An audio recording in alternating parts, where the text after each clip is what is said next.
संघबद्ध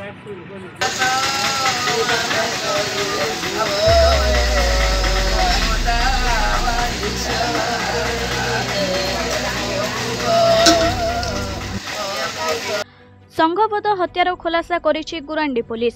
गजपति जिला गोसाणी ब्लॉकर गुरांडी थाना अधीन सरधापुर बहु चर्चित हत्याकांड घटना जहाँकि ब्रिज पाखरे संघबद्ध भावे आक्रमण करी हत्या करिथिबा घटनार खुलासा करिछि गुरांडी पुलिस। एही घटना रे आज सांबादिक सम्मेलन करी एसडीपीओ माधव नंद नायक गणमाध्यम सूचना देइछन्ति जे दुई अभियुक्तଙ୍କୁ गिरफ सह सेमानଙ୍କ ठारो आक्रमण समय व्यवहृत सामग्री और दुईटी बाइक जबत करने सह दुई आसामी को गिरफ करी कोर्ट चालाण करुथिबा कहिसन्ति ओ एथिरे संपृक्त थिबा अन्य 3 जण आसामी फेरार अछन्ति। सेमानଙ୍କୁ धरिबा पई तदंत जारी रहिछि बोली कहिसन्ति।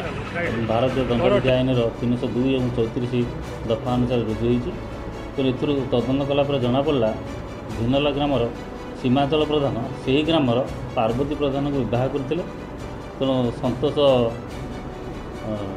सीमांचल प्रधान ताको ग्रामर आउ जने जहाँ हत्या कराई प्रशांत जेना सहित से हैदराबाद में जाकि काम करुले।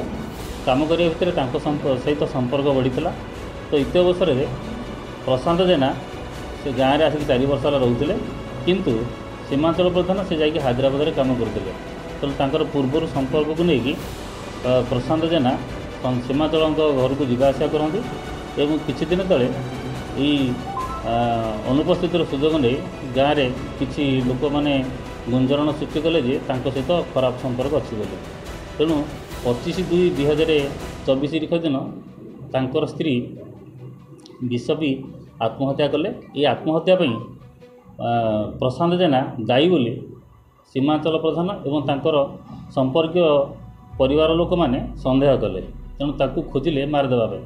तेणु यही कथा जापर प्रशांत जेना बहुत दिन है गाँव से दिन ठारू से गाँव बाहर जाकि रोला। गाँव में बाहर रहीकि से कुंडा बेपार करूला।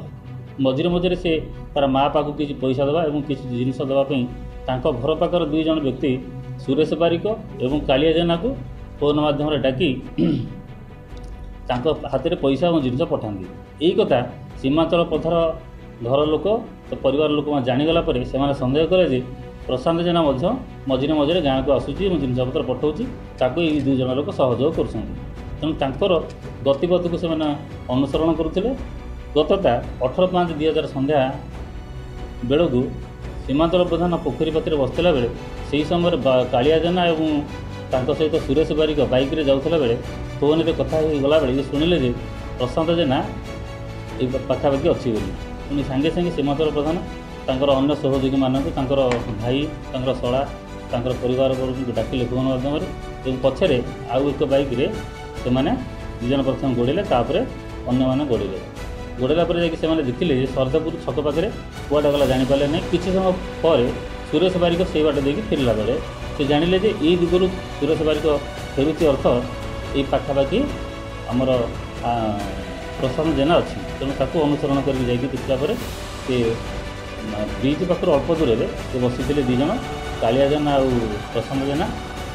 तो से भितर कालिया जेना प्रथम माड़ है से चित्कार करूला।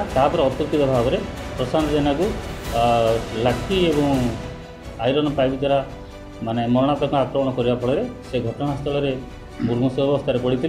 तापर स्थानीय जो गाँ लोक सरधापुर लोक से आसिले और डीसीजर घर लोक जा पहुँचले। पहुँचला 108 आम्बुलांस जो बीएचएस मेडिकल को अणागला। सेठारे डाक्तर श्रीकाकुलम रेफर करुला बेले बाटे मृत्यु है।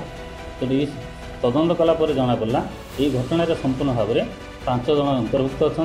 से आम सीमांचल प्रधान एवं संतोष स्वाई को गिरफ्त कर। गिरफ्त कला से दोषी स्वीकार